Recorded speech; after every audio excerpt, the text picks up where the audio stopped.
5, pages 48 and 49. Reading. Hello, Earth. Kepler Masterman is 15. He was the first child ever born on the moon. He has been brought up with few luxuries because transport from Earth is expensive. His father is the governor of the moon and is travelling to Earth for important discussions. Kepler has travelled with his father by moon ferry to the space station where they transferred to an Earth ferry. Now they are approaching Earth, and Kepler has his first close-up view of the world. I craned my neck eagerly and looked through the port. I recognized the narrow spindle of Central America, and then the steely shimmer of the Atlantic lay beneath us. It went on and on. "The planet's all water," I gasped. "7/10 of it is," Father agreed. But, oh, wow! It was feeble, but what words could I have for it? A world that was 7/10 water. Why, on Moon, water was harder to get than oxygen, much harder. Breathing was free. You could breathe as deeply and as often as you wished. Now that the hydroponic gardens were going, we didn't have to pay for our oxygen anymore. But water was something else. Every ounce of it was worth its weight in moon minerals. Dirt was removed by electrostatic filters in the labs and living units. Washing was a luxury, and drinking a special delight. There was no free water on Moon. Every ounce we used was extracted in the refinement of the ores we sent down to Earth. And the mining companies charged us for it. Every drop. I had grown up thinking water was the most precious stuff in the universe. Now, with my own eyes, I could see that Earth was covered with the stuff, slopping over with it. We orbited across North Africa and Arabia. From my port, I could see the island-spangled blueness of the Indian Ocean, then the Pacific.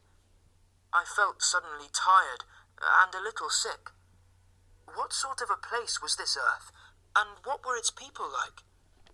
Half a world made of water, yet they had charged us for every single cup. I shut my eyes and turned away from the port. "You feeling groggy?" Father's voice was sympathetic. "They're starting their braking orbit, and I guess you'll really notice the weight difference. Don't worry. It'll get worse before it gets better, but it will get better. Just hang on." To the Earth passengers from the space station, I suppose the discomforts were minimal. Their apparent weight increased to double, and momentarily 3 times their normal weight. I had not realized until this moment what my birthright of 1/6 Earth weight was going to mean when I tried to return home. It was like a barrier separating me from all these other people. Already, I weighed 6 times my normal weight. As the braking continued, it increased to 12 times, to the weight on my chest. I couldn't breathe. I felt as if my brain was going to burst. When I came back to my senses, the enormous pressure had lifted. I felt heavy and tired. I lifted my head and looked blurrily around. We had landed.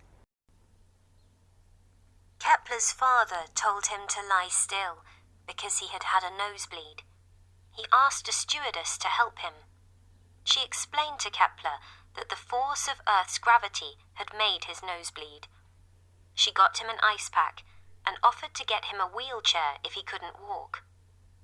"I'm going to be fine, thanks. It just takes a little practice, that's all." "Of course. Perhaps you'd like to tidy up before you leave?" I took her hint and plodded back down the aisle to the washroom.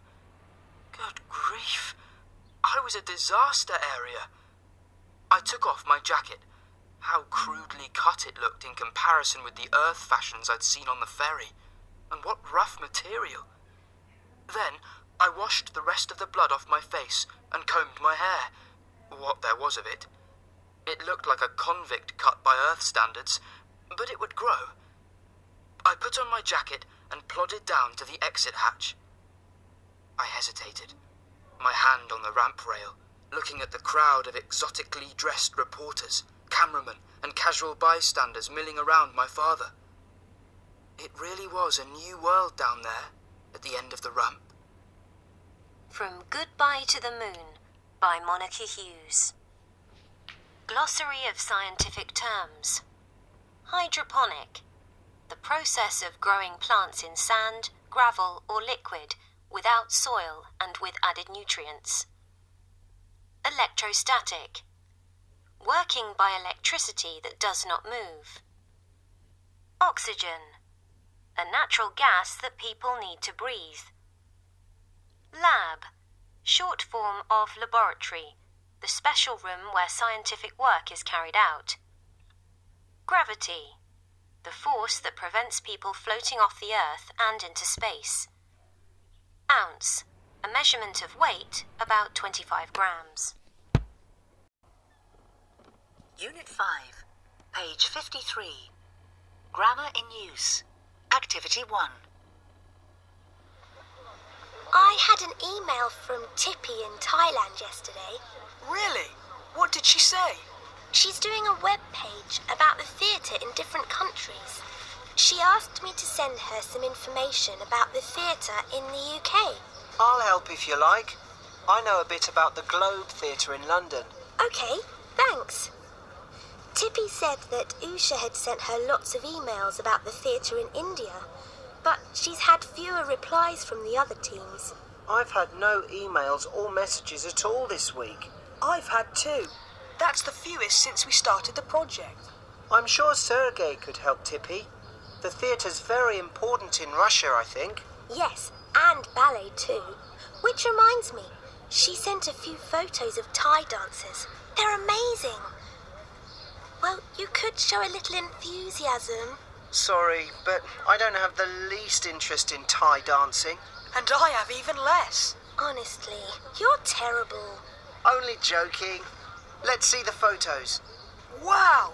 Look at those masks and gold headdresses. They're amazing. Told you so. Unit 5, page 56. Conversation practice. Activities 2 and 3. Have you ever been to the theatre, Laura? Yes, I have. Why do you ask? My aunt took me to the theatre at the weekend. It was the first time I'd been. Really? I've been a couple of times. Did you enjoy it? It was amazing. What play did you see? It was a comedy and it was so funny. Actually, it was hilarious. I had a brilliant time. The last time I went to the theatre was to see a ballet. Ballet's just not my thing, really. Typical boy. I loved it. The dancers were so graceful and the music was beautiful. So, how often do you go to the theatre? Oh, not very often at all. I go to the cinema a lot, though. Me too. What was the last film you saw? It was a thriller. It was quite good, but I can't remember the name. I like action films. Exciting, fast-moving films. I love the special effects in action films. They're so clever. The music's usually good too. What sort of music do you like? All sorts, really. I like classical music. I went to a fantastic concert a few weeks ago. A youth orchestra was playing. They were brilliant, so talented. How about modern music? Yeah, I like pop music too. Do you like rock bands? I'm really into rock music. Are you? Yes, I've got loads of CDs.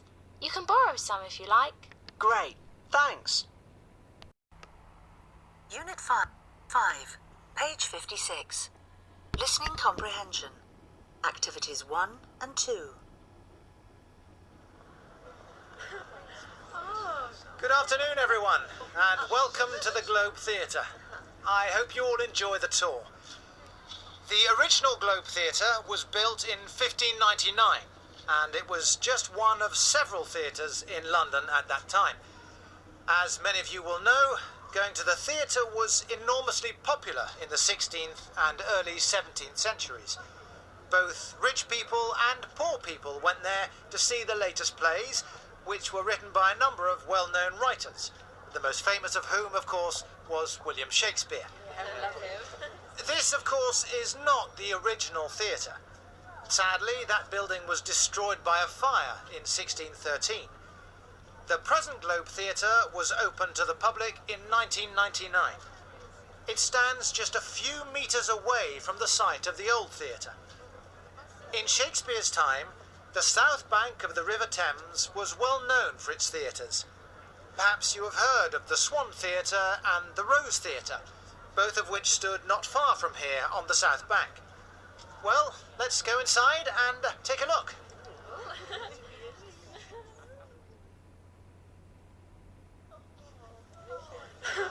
We are standing on the ground floor of the theatre, in front of the stage, and in what is known as the pit. This is where the poorer theatre-goers stood to watch the performance. There were no seats for them. People with more money could pay to sit down. If you look up, you will see that there are 3 floors with wooden seats for the wealthier members of the audience. By the way, if you ever come to see a play here, I advise you to bring a cushion to sit on, or you can hire one from the theatre. The seats are extremely hard. The theatre is as close as possible to the design of the original theatre. Its shape is circular. It is made entirely of wood. There is no iron or steel in this building. There are no microphones. All music is played live by musicians using the instruments of Shakespeare's time. The pit, where we are standing, is open to the sky. If it rains, the poor theatre-goers watching the play from here will get very wet. The lucky ones, the wealthy members of the audience, sitting on their wooden seats around the pit, are protected from the rain by a roof. There is room for 700 spectators here in the pit, and there are seats for 857 people. That is more or less the size of an audience in Shakespeare's time. So, if you'd like to follow me, we'll go upstairs and see what the view is like for the richer members of the public, and then we'll take a look behind the stage and see what life is like for the actors.